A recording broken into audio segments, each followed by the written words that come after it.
t'es rendu à l'âge d'arrêter aux épiceries en tournée. C'est ça, mais là, on est tous dans trentaine, certains avancés, tu sais. Fait que, évidemment, que on fait, tu sais, doublement attention à ce qu'on met dans notre corps, tu sais. Ouais. C'est ça. J'imagine Moins insouciant. que ton expérience de tournée a changé beaucoup au courant de 20 ans. Ça doit pas être de la même façon que tu gères tes tours. Puis, Même en 2 ans. Ah ouais? Ouais, c'est ça, ouais. Oui, c'est différent. Notamment récemment parce que j'ai arrêté de boire. Là, je commence à en parler publiquement parce que là, je suis pas mal lockdown. Là, je le dis parce que je recommencerai pas à boire. Tu sais. Ça fait ça fait combien de temps que t'as pas bu? Là? Ça fait depuis la mi-août. Okay. Puis, quand même. je sais que ça fait pas beaucoup, ça fait pas si longtemps, sauf que, je veux dire, moi, tout ce que j'envisageais, tout ce que j'appréhendais, en fait, je l'ai passé, puis bien. Tu sais, j'appréhendais en spectacle. Avant mon show, je me prenais 1-2 bières pour décanter. Ouais. Après le show avec les gars, sortir, tout ça. J'ai été dans plein de contextes où il y avait de l'alcool autour de moi, puis pas de problème. Pas de problème. J'ai réussi à passer la tentation. Puis je l'ai traité un peu comme la clope parce que j'ai arrêté de fumer la cigarette. Ça fait 6 ans cette année, en 2012. Puis, tu sais, je fumais pas tant que ça, mais je fumais quand même, tu sais. Puis je m'accotais, c'était beaucoup de béquilles pour le stress, puis pour, tu sais, comme beaucoup de gens. Puis j'ai arrêté de fumer parce qu'à un moment donné, j'étais à un FME en Abitibi, puis j'avais fumé un paquet et demi une soirée, puis j'ai vomi un poumon le lendemain, puis j'étais comme, je veux plus jamais fumer une clope. Puis j'ai arrêté un peu cold turkey, puis j'ai pu retoucher une clope. Puis j'ai fait la même chose. Je me suis vraiment, là, au festif de Baie-Saint-Paul, je me suis torché dégueulasse au point où le lendemain, j'étais comme, OK, c'est trop, là. C'est beaucoup trop. Puis je sais pas si je suis alcoolique ou, tu sais, c'est un peu tough à dire parce que l'alcool c'est tellement un lubrifiant social, c'est tellement glorifié. Tout le monde boit. C'est incroyable comment tout le monde boit. Puis quand tu as des tendances à la dépendance un peu, mais ça peut devenir problématique dans certains moments. Je n'étais pas celui qui ouvre sa 24 à tous les jours puis qui boit du à la fin de la journée, sauf que des fois, je m'ouvrais une caisse puis je la buvais au complet. Ça pouvait arriver. Donc, j'ai décidé de juste l'enlever de ma vie. Puis ça me fait un bien immense, gigantesque. Sûrement. De ne plus avoir de hangover. Eh oui. C'est capoté. C'est vraiment... je veux plus jamais avoir un hangover de ma vie. Juste ça, c'est ça. Donc, moi, j'ai arrêté une fois dans ma vie, 3 mois, juste pour essayer. Ouais. Tu sais, j'étais pas un buveur excessif non plus, mais tu sais, ouais, tu le sens dans comment tu te sens le matin quand tu te réveilles. Tu le sens, ton portefeuille le sent aussi. Aussi, ouais, c'est clair. Tu te sens, la petite graisse de bédaine, elle disparaît. Tu sais, c'est toutes sortes d'affaires. L'aspect de la grosse crise de dose de calories. Ben oui, vide qui ne sert à rien. C'est exactement, c'est ça. Puis, il y a juste, moi, j'en vois juste des avantages. Tu sais. Ouais.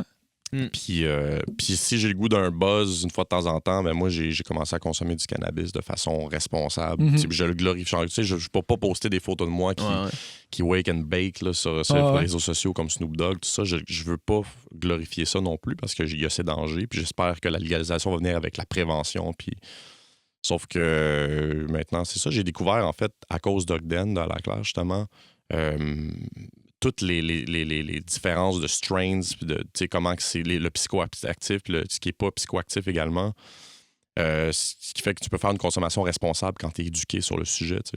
Fait que j'ai commencé à fumer récemment. Puis c'est ça. Dans des moments où j'ai envie. C'est pas quelque chose. Il y en a beaucoup que je connais qui fument du début à la fin de la journée. Ouais, qui ont besoin de ça à chaque jour. Mais non, moi, c'est pas le cas. Là. Le danger, c'est les habitudes. C'est de prendre une habitude. Mais quand c'est quelque chose d'extraordinaire qui n'est pas dans ton quotidien, c'est beaucoup moins dangereux que genre je fume avant de me coucher à chaque soir. Ça devient une habitude, puis c'est là que c'est dangereux. Ouais. C'est ça. J'aime beaucoup les produits alternatifs. Ouais, c'est infusés au THC. C'est ça que j'allais dire. Je connais des producteurs de produits alternatifs qui sont vraiment formidables. Tu as du thé glacé infusé au THC. Tu te prends une petite dose de thé glacé, puis c'est pas comme inhaler de la grosse boucane. T'es pas obligé de fumer. Ouais, c'est ça, exact.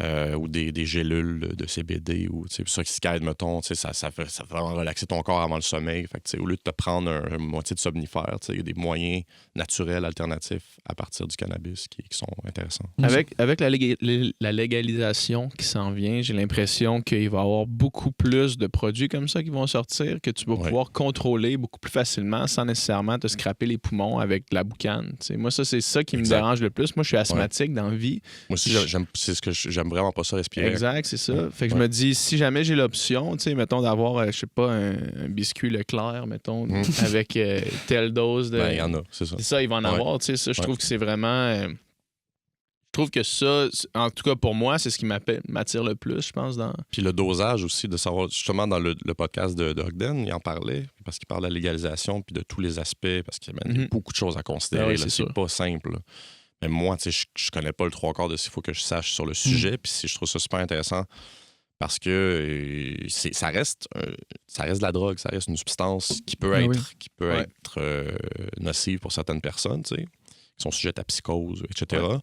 Puis le dosage, on le sait pas. Tu sais, t'achètes 1 gramme de pot, t'as aucune idée de la quantité de THC qu'il y a là-dedans. Puis tu sais, ce qui est le fun avec la légalisation, c'est que justement, tu vas savoir ce que tu mets dans ton corps. Contrôler. Tu sais qu'il y a 10 mg, que tant, tu sais. Puis pour ça, c'est intéressant. Puis justement, moi, j'aime ça savoir la quantité que je me mets dans le corps. Ben, j'ai pas envie de me défoncer. Puis c'est ça. C'est de rendre ça plus sain, rendre la consommation plus saine, c'est ça. Oui, puis en démystifiant aussi, tu sais, en démystifiant puis en enlevant le préjugé connoté négativement, en fait, tu sais, de rendre ça plus juste accepté. Comme ça, les gens vont moins se sentir réprimés d'en faire ou de consommer du cannabis, justement. Oui, il faut quand même qu'il y ait un aspect préventif. Exact, c'est ça. Important parce que ça va... Ça va partir en couille. Ça va partir en couille, pas comme l'alcool. L'alcool, la prévention, c'est efficient aussi. Beaucoup plus glorifié que c'est ça. Puis il y en a un peu pendant certaines périodes clés de l'année où il y a plus de consommation, mais sinon, ça reste quand même assez limité. L'alcool, c'est une drogue forte, on l'oublie. Là. Un verre de whisky, là, c'est fort. Puis il y a beaucoup plus de décès qui sont à cause de l'alcool qu'à cause de n'importe quelle autre drogue. Oui, mais j'ai vu un meme aujourd'hui qui est passé qui disait des stats, 38 000 personnes à chaque année meurent à cause de la consommation de marijuana, tant d'accidents d'auto. À la fin, lol joke, ça, c'est toutes des stats sur l'alcool. Ouais, exact. Puis justement, ça reste quelque chose de... Même, par exemple, moi, je regardais la série Boardwalk Empire, qui est pendant la prohibition aux États-Unis, tu sais, puis tu regardes ça, puis tu trouves ça un peu absurde que l'alcool soit prohibé parce qu'on est tellement habitué que ce soit légal, mais tu sais, c'est pas plus absurde que la marijuana, tu sais, que le cannabis. En tout cas. Ben, on parlait justement tantôt du podcast de Elon Musk, justement, à Joe Rogan, puis tu sais, le monde fait tout un peu avec le fait qu'il se fume un petit joint, puis tu sais, prend une puff qui inhale même pas là, à la fin, carrément. Ouais. Mais tout le podcast, ils boivent du whisky, tu sais. Ouais, c'est ça. Genre, il y a personne qui a juste pointé ça, qui a mentionné ça, tu sais. Exact. Puis c'est aussi légal, en Californie, c'est aussi légal que l'alcool. Ben oui, c'est ça. Mais c'est sûr qu'il faut qu'il y ait de la prévention aussi parce que d'un autre côté, moi j'ai des amis infirmières qui disent que du monde en psychose, il y en a à chaque soir qui se ramassent dans les hôpitaux à cause du cannabis. Il faut que les gens soient au courant aussi. Mais en ce moment, dans les médias, c'est plus une campagne de peur qu'une campagne de prévention. Ça, c'était prévisible. Là, on dirait que ça va être l'apocalypse. Là. C'est comme ça va être une invasion zombie. Là. Puis, c'est dommage, ça aussi. C'est dommage. En fait, moi, il faut qu'il y ait un aspect éducatif. Il faut que les gens soient éduqués sur le sujet puis qu'ils s'informent avant de consommer. Puis moi, c'est ce que j'ai fait avant de consommer, avant de commencer à avoir des produits chez moi. En sécurité, loin des enfants. Également, ça, c'est super important. Disclaimer pour tout le monde qui nous écoute. Disclaimer, si t'achètes un bag de jujube, crisse ça loin de tes enfants, parce qu'il y a aussi des cas recensés d'enfants qui se ramassent à l'urgence parce qu'ils ont trouvé les jujubes de leurs parents, ça a de l'air bon, c'est des jujubes. Des edibles en plus, tu passes à travers, là. Ben oui, c'est ça, c'est parce que... Tu passes à travers le sac, là. La digestion, tu peux pas l'arrêter, là.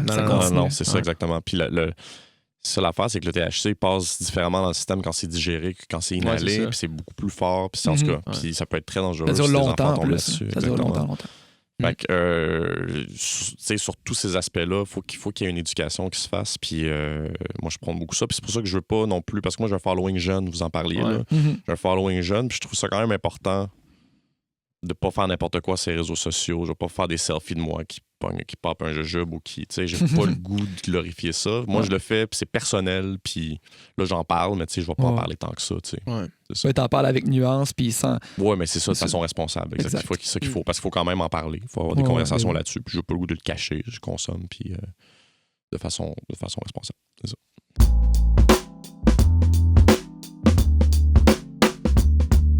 Hey, what's up, c'est PH. Salut, c'est Dom. On va sortir un nouveau podcast à chaque semaine. Donc, pour nous suivre, subscribe dans YouTube, like notre page Facebook, puis suis-nous dans l'application Balado dans ton téléphone. Tu peux aussi commenter les personnes que tu souhaites qu'on reçoive sur le podcast.